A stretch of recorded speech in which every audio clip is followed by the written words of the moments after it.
Hier, fin de vidéo, je vous ai dit quoi? Hier, en fin de vidéo, j'ai dit, regardez un certain Écosse-Danemark. Écosse-Danemark, Hampden Park. Finale du groupe, Écosse-Danemark. Le gagnant va à la Coupe du Monde. Un point d'écart. Le match nul qualifie les Danois. Qu'est-ce qui s'est passé hier? Dinguerie monumentale.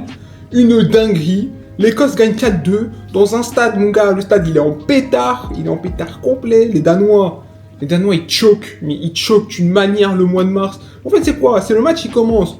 Scott McTominay. Scott McTominay.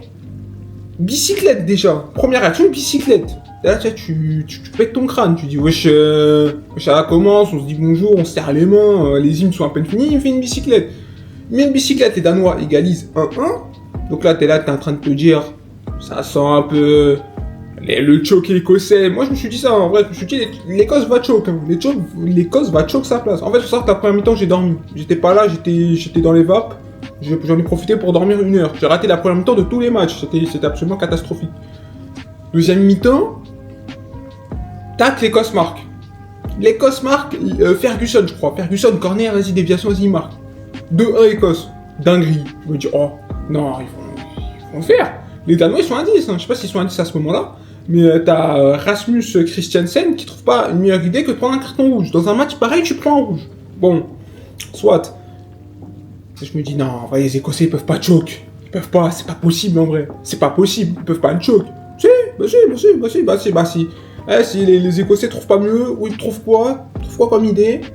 Ils trouvent l'idée tout simplement d'encaisser. Ils encaissent un but, je crois que c'est Patrick Dorgu, ils décalent, enfin je sais plus l'action, en vrai je sais plus. 2-2. Enfin ouais, 2-2. 2-2, le Danemark est encore à 10. Les mecs ils ont marqué à 10, c'était n'importe quoi. Là je me dis non, l'Écosse ils abusent du truc. Alors là, je tombe des nues. Kieran Tierney, ancien joueur d'Arsenal évidemment. Tout le temps blessé hein, évidemment, le mec il peut pas jouer 3 matchs de suite. Il te claque une frappe. Ouais.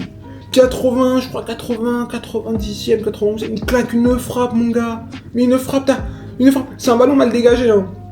Ça rappelle un peu, alors je vais être un peu technique, il y a eu un match Beşiktaş-Trabzonspor en finale de Coupe de Turquie. Et en gros c'est un peu la même situation, c'est dégagement raté. C'était Al-Mousrati qui avait marqué à l'époque, là c'est Kieran Tierney qui t'envoie une patatasse mon gars. Laisse tomber, Kasper Schmeichel il est cuit. 3-2. 3-2 Écosse, Hampden Park explose. Mon gars, le stade il vibre. Et là, mais là c'est. Là, je savais que c'était fini. C'était fini, mais t'as vu, tu te dis dans l'inconscient, ouais, bon, ils ont déjà marqué, ils sont déjà revenus une fois, tu te dis, ils peuvent pas revenir 2 fois. On peut pas avoir un scénario à la Troy Parrott, Hongrie-Irlande. Pour moi, c'était pas possible. Mais alors, là, je vois quoi? Un but de 50 mètres. Wesh, de dinguerie. Dinguerie. Le mec a tiré littéralement du milieu de terrain. J'ai oublié son prénom, on va le chercher tout de suite. Le mec a fait ça est une légende vivante. Hein. Je vous le dis, c'est un psychopathe. Kenny McLean, il a mis un but de 50 mètres. Il a lobé Kasper Schmeichel de 50 mètres. Mais tu vois ce truc un peu, l'arbitre il siffle la fin du match là-dessus. Les mecs se qualifient sur un but de 50 mètres. 4-2, terminé, rideau. Non, vas-y, c'était trop de la folie en vrai. Mais d'ailleurs, Kieran Tierney, au moment du 3-2, sa célébration, il est très soft. Hein, parce que moi, j'aurais fait 400 tours du stade. Hein, je vous le dis très honnêtement. En vrai, j'enlève mon maillot, je fais 400 fois le tour du stade. Hein. Ouais, t'as un ouf 50 000 personnes qui... 1, 2, 3, 50 000 personnes qui vibrent comme ça. Mais je rentre dans la mêlée avec eux, je fais le tour du stade, etc. Mais enfin, l'Écosse est qualifiée. Le Danemark passera par les barrages. Les Danois, ils ont choqué leur mois de novembre. Ils font 2-2 contre je sais plus qui à la base. À domicile en plus. Je me dis, mais... Normalement, à Copenhague, au moins, tu fais le plein. Ils se sont rendus la tâche difficile tout seuls. Ils se sont rendus à Hampden Park, terminé, rideau. L'Écosse retrouve la Coupe du Monde 27 ans après, ça fait grave plaisir en vrai.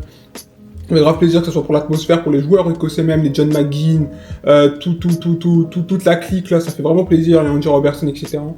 Donc là on se retrouve dans ce cas de figure. Ensuite il y avait quoi d'autre comme match en Europe? Les Belges, ils ont assuré une qualif. Bon après il fallait battre le Liechtenstein, ça va en vrai. C'était pas non plus la mission la plus compliquée parce que les mecs ont trouvé le moyen de faire match nul au Kazakhstan. Donc en soi les Belges sont qualifiés, donc ça va en vrai, ça va, on prend, il y avait quoi d'autre? Il y avait la Turquie a fait 2-2 contre l'Espagne. J'ai vu la compo de la Turquie, honnêtement, je m'attendais pas à ça. Les Espagnols, je pense que voilà, j'étais là parce qu'il fallait être là, mais voilà, 2-2, c'est un bon score, c'est un très bon score, je le dis, ouais, c'est un très bon score, tu perds pas au moins en Espagne. Après, t'avais quoi d'autre? Après, faut se remémorer des matchs. Oh, la Bosnie, non. Oh les frères bosniaques. Moi j'ai cru en eux. Moi j'ai dit la Bosnie elle va se qualifier. Ils mènent 1-0.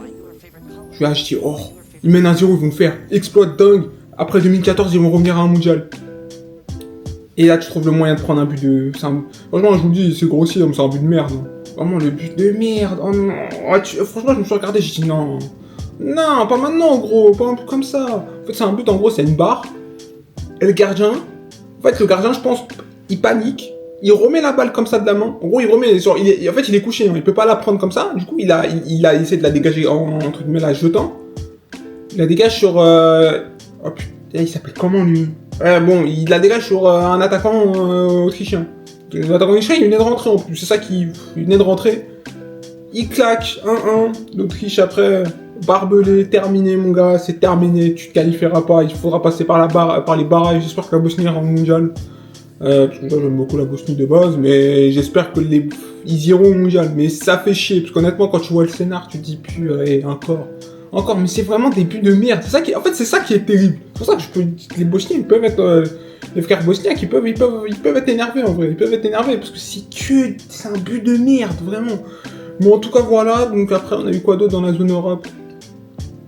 Et quoi d'autre t'as gratté dans la zone Europe en vrai? Hier. J'essaie de me remémorer des matchs, hein, quand tu regardes le multiplex, etc. C'est compliqué. J'ai entendu que la Roumanie a tapé Saint-Marin. Bon, voilà, les Roumains qui font le travail. Après, j'ai pas de souvenir. Après, il faut partir en zone CONCACAF. La zone CONCACAF. Une zone où cette année, c'est très ouvert. Tu n'as ni les États-Unis, ni le Mexique, ni le Canada. C'est un peu les trois mastodontes. Enfin, en vrai, le Canada n'est que entre guillemets un mastodonte récemment, mais t'as pas les trois équipes les plus fortes, entre guillemets. Alors là, mon gars, t'as une zone de qualif absolument exceptionnelle. Haïti se qualifie au mondial. Oh, je suis trop content pour les Grenadiers. Je sais pas qui a marqué. En fait, j'ai pas suivi la campagne de qualif. C'est juste au réveil, je vois quoi? Je vois Haïti qualifié. J'étais repeint. Je suis très heureux pour les frères haïtiens. Après, t'as qui? T'as Curaçao qualifié, les mecs. Mais Curaçao, à la base, c'est. Moi, je sais pas ce que c'est. Enfin, à la base, c'est une île. Hein. C'est une île, Curaçao. C'est une île qui s'est développée très récemment. Ils avaient à l'époque, je crois. Je sais pas si c'est eux ou si c'est le Suriname qui avait Gus Hiddink comme sélectionneur, mais ce Curaçao, apparemment, c'était un bon petit truc. Hein. Et t'as le Panama. Bon, Panama, qui fait partie des bonnes équipes de la zone. Donc en vrai, bon, ils étaient là en 2018. Je crois pas qu'ils étaient là en 2022. Voilà, je m'en rappelle pas. Mais du moins, bon, eux, ça va. C'était un peu plus habitué. Mais en tout cas, très content pour les frères haïtiens. J'espère qu'ils feront un bon truc. Ouais, j'avoue, j'ai pas regardé la zone CONCACAF. Je regarde pas la zone des Amériques du l'âme sud. Je regarde pas la CONCACAF. Je regarde pas. L'Asie, on va en arriver. L'Asie. Hier, je vous avais dit Irak, Émirats Arabes Unis.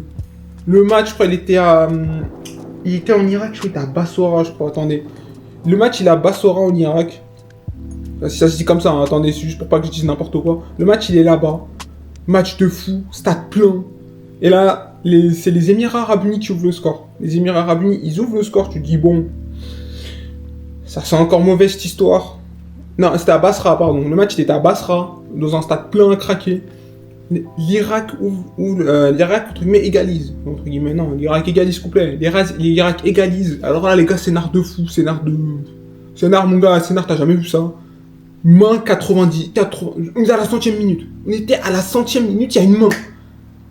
L'arbitre, il va à la VAR, il observe le truc pendant des minutes et des minutes, parce que mon gars, une décision pareille, c'est cardio à prendre, parce que là, sinon, c'était prolongation.